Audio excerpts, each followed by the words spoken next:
This is The Alchemist by Paulo Coelho. He's a Brazilian writer. The Alchemist.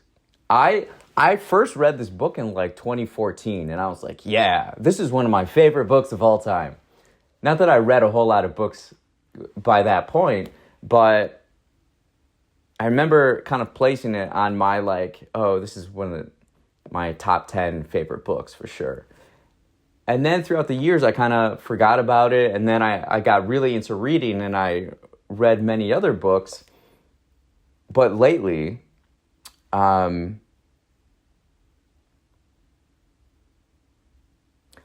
been thinking a lot about enjoying the journey and loving the process. Trying to get better at that. And I thought back to this book. Spoiler alert. Not really. But the journey is the treasure. And when you're pursuing something, pursuing goals, sometimes you can lose track of that. It's like everything you learn with people and their goals, achieving them, once they do, it's like, oh, the journey. And I'm trying to keep that in mind lately. So I reread it. And it's so fantastic. The Alchemist. The journey is the treasure. And I'm rereading this. I love underlining lines in books. And there's just so many great, just like inspiring,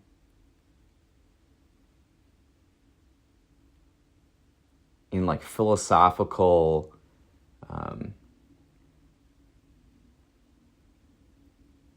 insights. Okay, let's redo this one.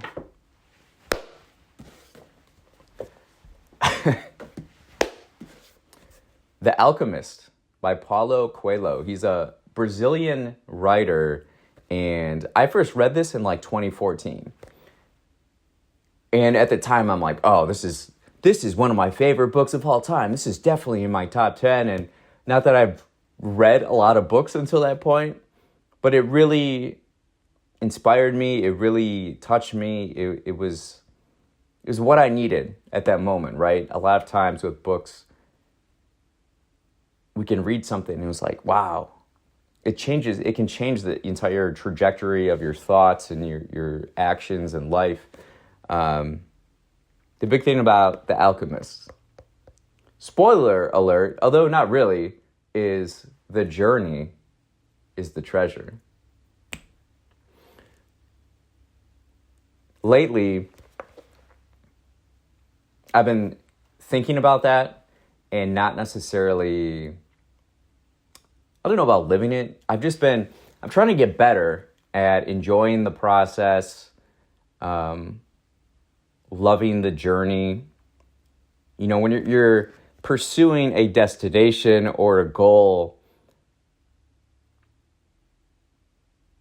oftentimes when you read others who have achieved like enormous goals, when they're looking back, they always talk about the journey, about the process. You know, it's not about like arriving, it's about the becoming, right? And the being. And it's something I just thought recently I need to focus a little bit more on it, be more present, you know, love these small steps and actions. And I thought back to The Alchemist. I'm like, I'm going to reread The Alchemist.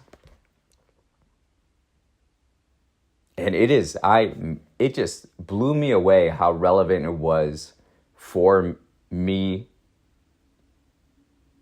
and where I'm at. And I love underlining sentences, lines that inspire me or like are philosophical or like cerebral, things that are just like interesting to me. And it's like every page just has become just like underlines. I'm just a man who wanders the desert and knows the stars, said the alchemist. It's great. Don't let them see that you're afraid, the alchemist said. They are brave men, but they despise cowards. So just great lines. What do you want here today? The desert asked him. What is love? The desert asked.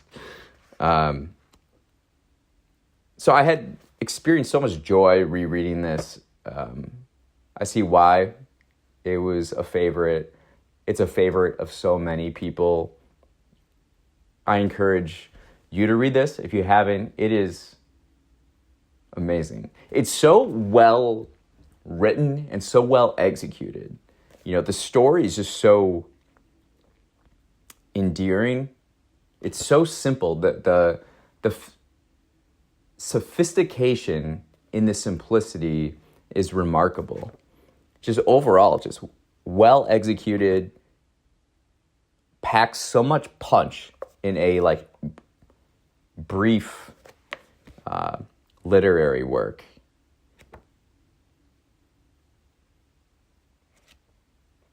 And I'm really grateful that I chose to reread it.